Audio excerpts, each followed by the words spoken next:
今天做2种口味的提拉米苏，一个是经典咖啡，一个是清爽的草莓版本。同样的做法，不同的风味，我们一起来慢慢完成。先来准备提拉米苏的奶油部分，小锅中加入50克水和40克砂糖，加热到沸腾。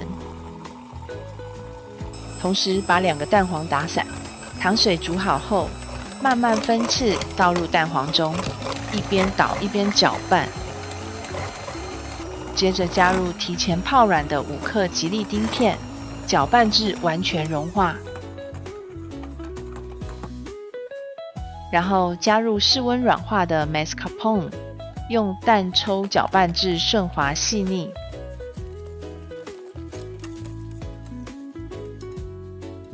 另外将120克鲜奶油打发到浓稠状态，再加入刚刚的混合物中，轻轻拌匀，奶油糊就完成了。准备400克草莓，清洗干净后切成小块，加入40克砂糖，用中火慢慢熬煮，煮到草莓出汁变浓稠，像果酱的状态就可以了。手指饼干先轻轻沾一点牛奶，铺一层饼干，再铺一层草莓果酱，接着一层奶油糊，再重复一层饼干，一层果酱，一层奶油，最后在表面撒上草莓粉，盖上盖子进冰箱。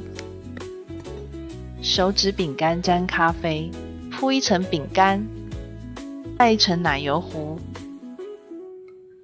再重复一层饼干，一层奶油，最后在表面撒上可可粉。